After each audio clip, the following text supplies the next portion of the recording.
Hi, I'm Patricia Greenberg. Why do all of us want to know why some people live long, some don't? How do some stay active as they age, and other people seem to be very frail at a relatively young age?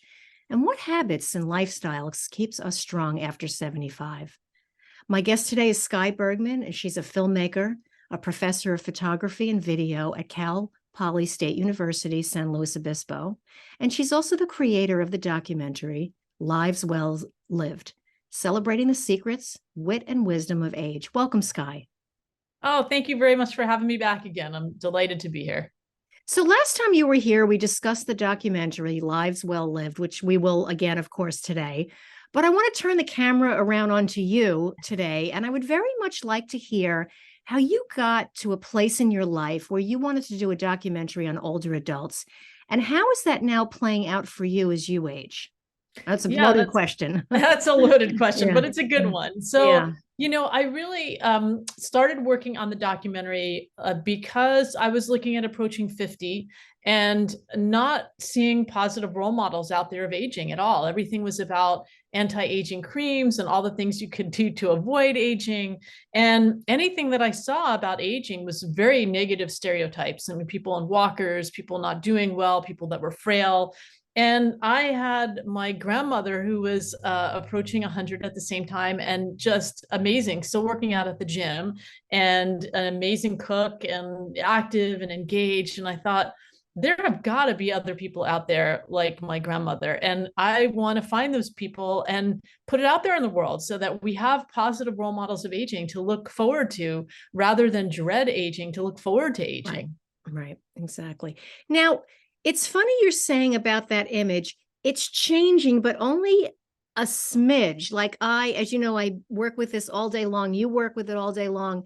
I'm astounded at the continued ageism that goes on and the self-ageism. The ageism people, like how we perpetuate it and contribute to it just by the way we feel about ourselves. Yeah, I think that there's a lot of ageism that we don't even realize when we're speaking. I think it's really important to think about the words that we use. Semantics are important. And so I think that that is really starting to come to light a little bit more. I am very thrilled to see that there are many more shows, things that are in advertising that have to do with positive aging.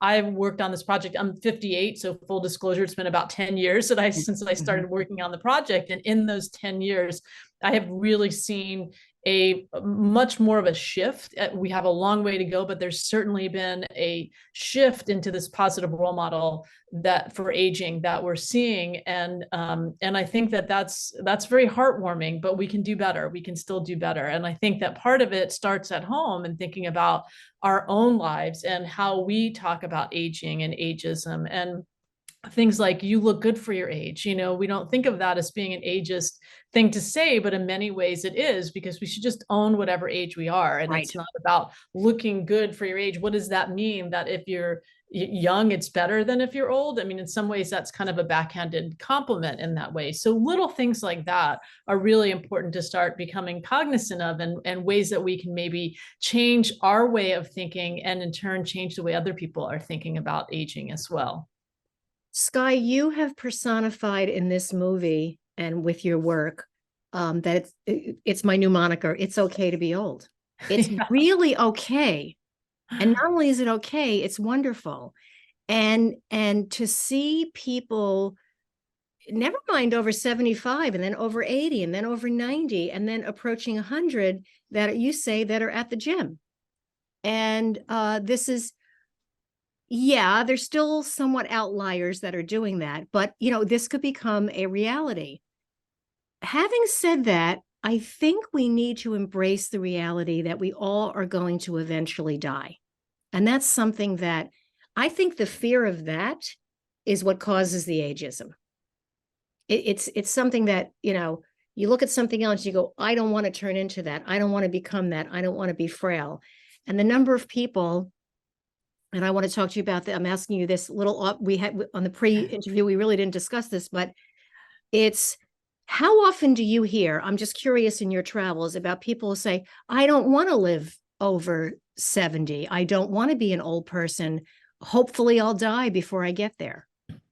I have to say that I haven't heard that as much, and in part because I think that when I was working on the film, I put a call out to my friends, family, and alum to uh, tell me who were people in their lives that were inspiring. So I think that the people that I was dealing with were inspiring people who were very excited about living as long as they possibly could. And I think so I might be a little bit jaded in that just because of the people that I was surrounded by.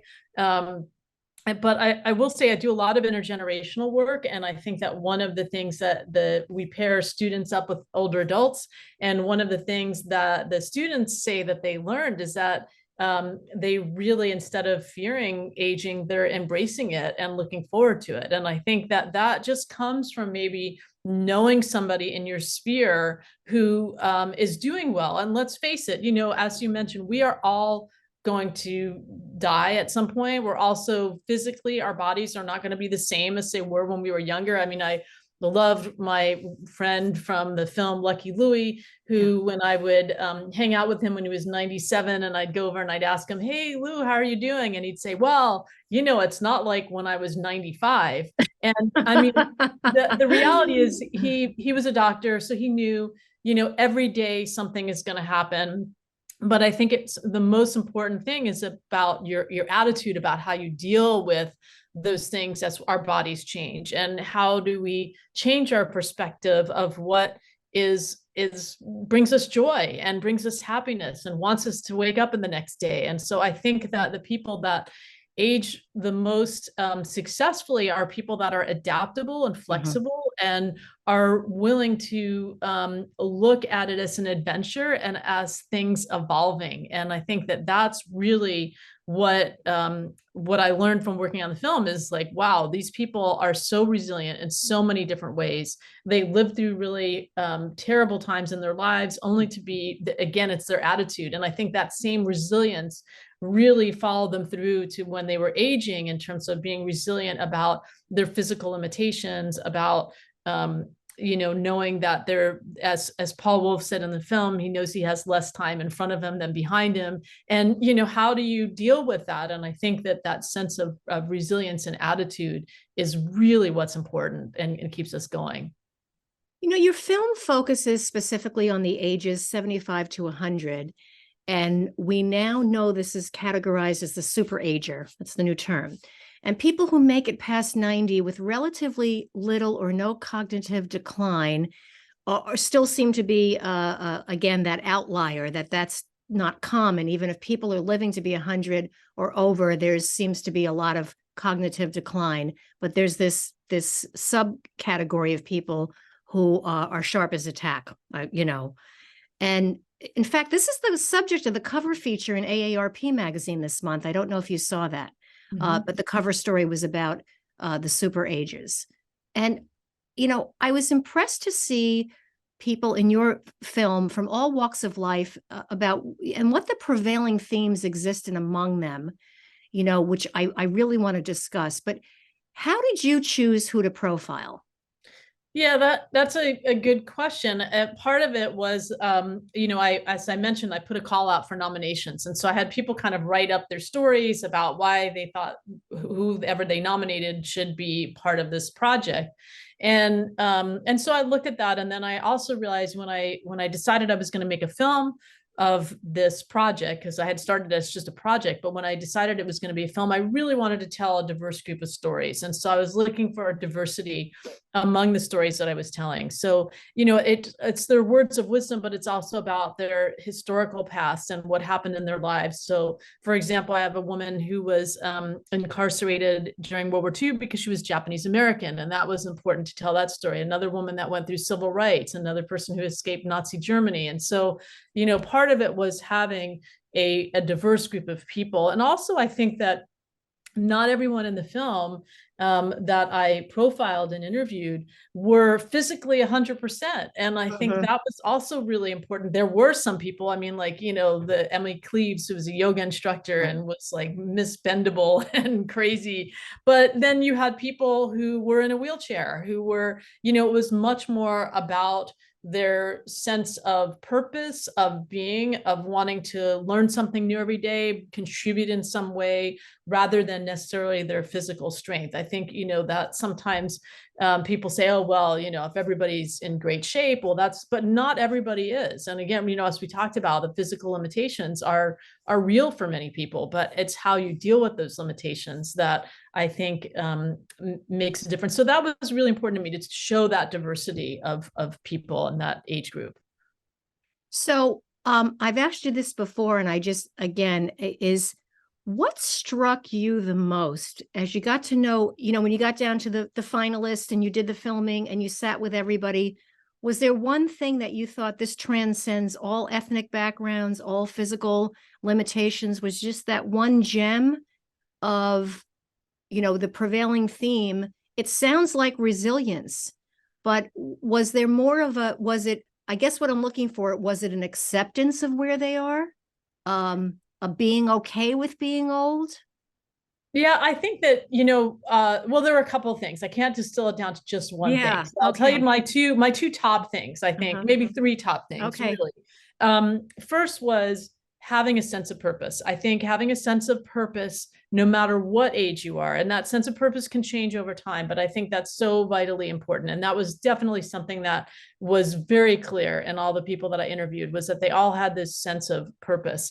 The second thing was really having a positive attitude, and I think that's part of resilience. And I remember talking to Evie Justison, who said that her a book that really resonated with her was Viktor Frankl's book Man's Search for Meaning.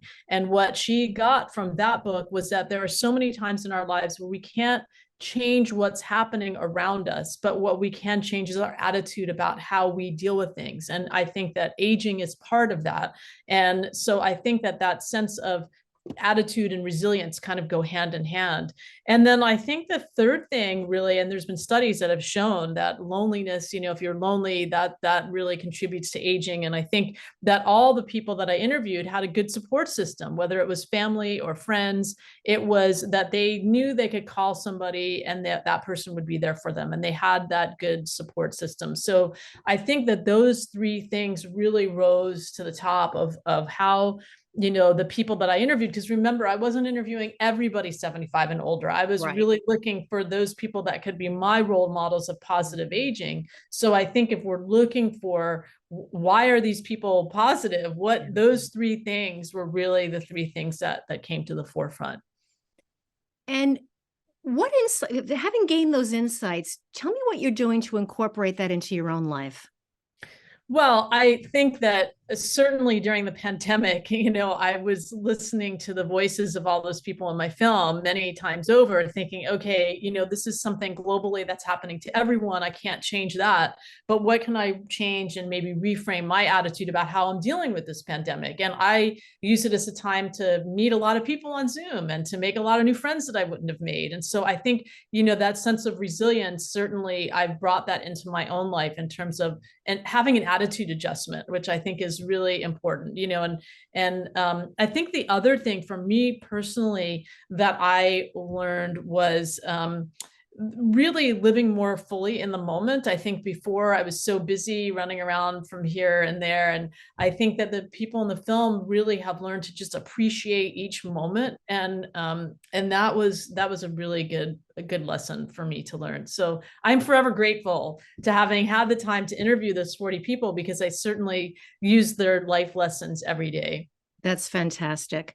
And again, this is another topic that I find so, talking about loneliness and mental health issues that older adults need to work through in order to have what I call peaceful aging. There's graceful aging, there's aging boldly, there's all this. To me, I just want it to be peaceful, like whatever choices I make, I'm okay with, and I'm there. So Sky, we're old enough to, appreciate the hesitation that an older adult would have about sharing their personal lives with other people. We were taught still, in our age group, I'm a couple of years older than you, but we were taught it's not polite to share personal information. And mainly because others would think less of you if your life is less than perfect. So did you see a correlation with one's happiness and being at peace directly correlated to how willing they are to open up about their lives? Well, I think, I was at an unfair advantage because I think by the time that I talked to people, they knew that I was going to be asking them questions about their lives. And I think that I was lucky because I could tell them the reason that I was making the film and how connected I was to my grandmother, how I loved listening to her stories. And so I think they were very receptive to telling me their stories.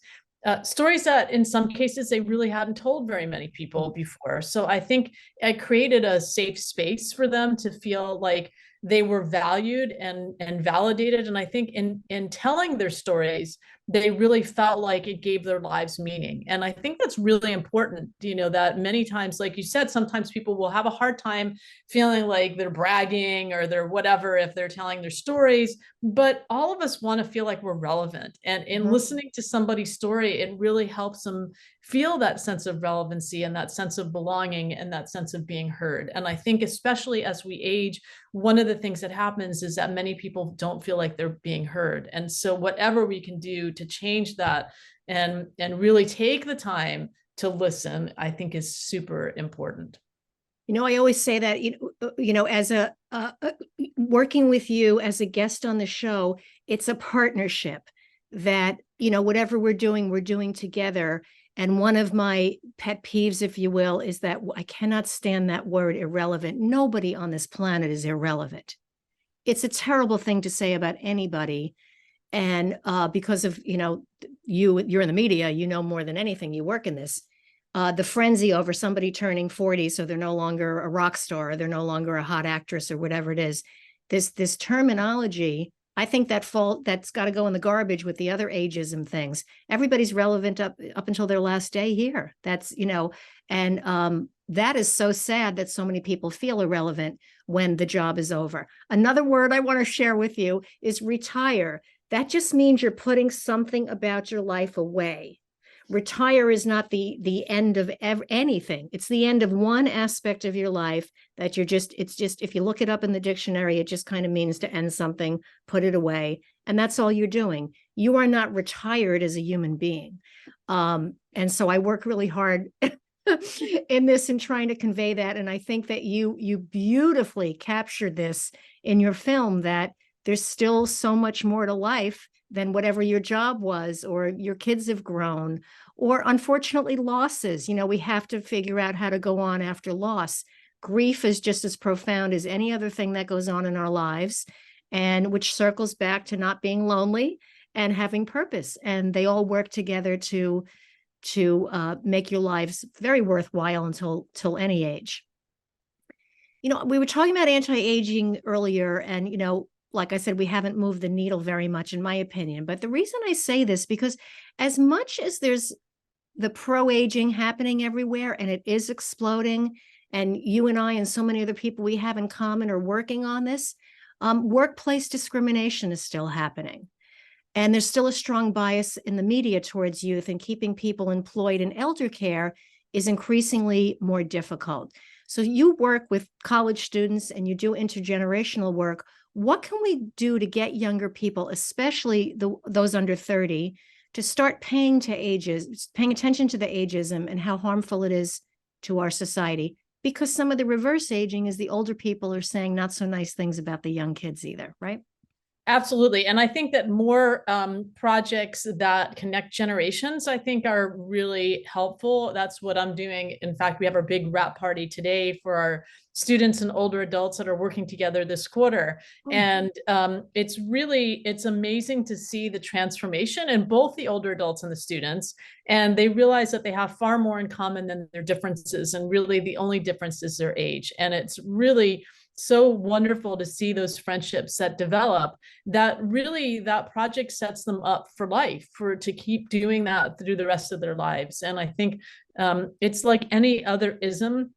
when you know somebody from the other group, it's a lot harder to have a stereotype or an ism about that group. And so the earlier on that we can introduce, connecting generations, the better off that we are. I mean, I think that it's really a shame that we have to have these categories of, like you said, super agers and Gen X and Gen Z, and that's already segregating Yeah. people. Yeah. And so, people are people. We just happen to have lived a different number of years on this planet. But the more that we can do to bring those things together, and ironically, of course, we used to live in intergenerational households, and Yes. I was lucky. I grew up in a 4-generational household with my grandparents and even my great grandmother.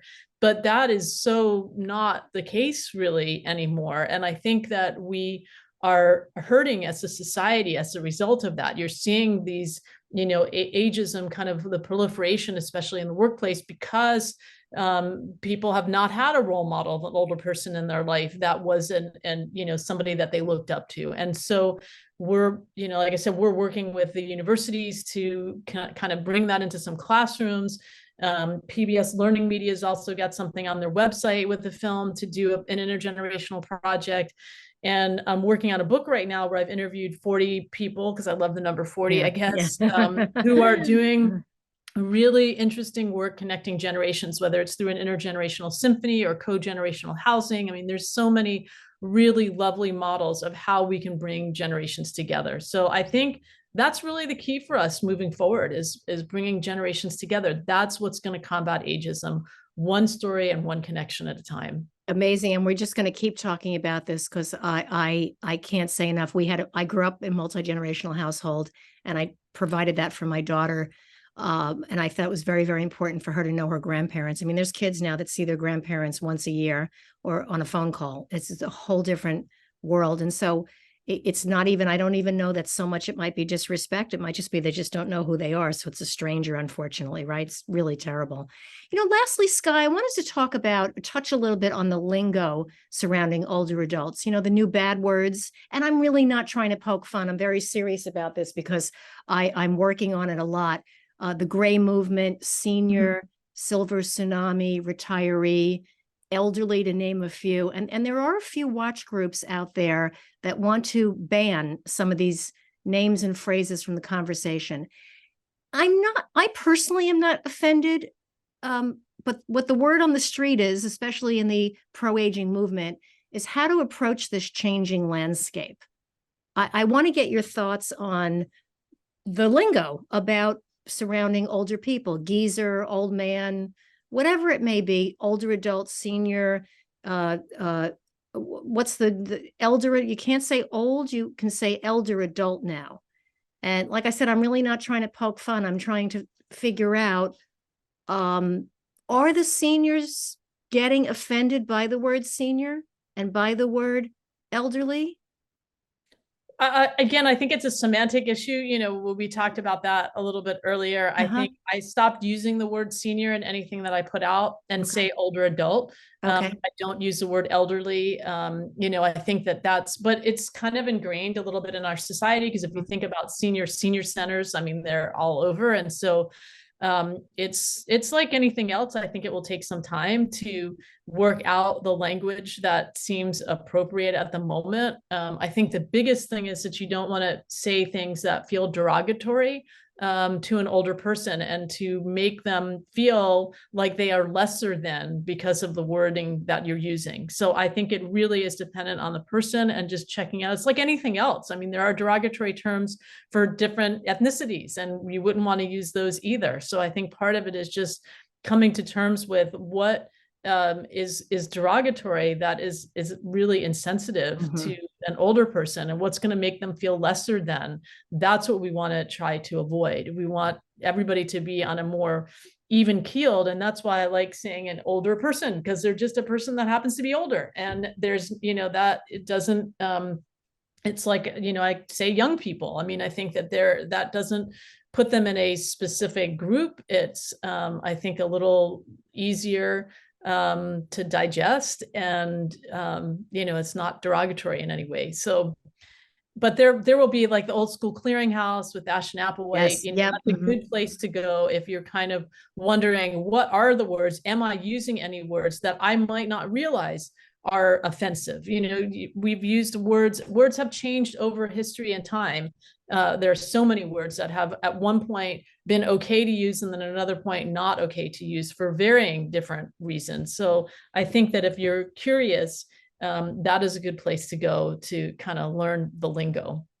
You know, it's I've worked with Ashton. She's amazing. And I will tell you, one of the interesting things I find very interesting is that in many, many cultures, both primitive, modern societies that consider themselves highly evolved, elder is a term of respect. It is a revered person in the community that people go to and learn from. So our elders are people that we stand on their shoulders as we go forward. So it's so interesting to me, and I write about this a lot, how somehow that shifted and the elders are no longer revered. Crazy, right? So, to be continued and to be continually Yeah. worked on. In closing, Sky, I want to thank you so much for joining us and sharing such valuable information to the listeners. And of course, we're going to continue this conversation for years to come. And I want to ask you, what do you like about getting older, separate and apart from work? Just you. I really like that I feel like I have come into my own and I don't care what other people think anymore. And that has taken a lot of years to get to that point where I just do and be the way that I am because that's who I am and not because I'm worried about what somebody's going to think. Wonderful. That's my favorite thing to hear is don't care what anybody thinks. To view lives well lived, the secrets, wit, and wisdom as we age, go to PBS and PBS Passport, also available on Amazon, iTunes, and Canopy.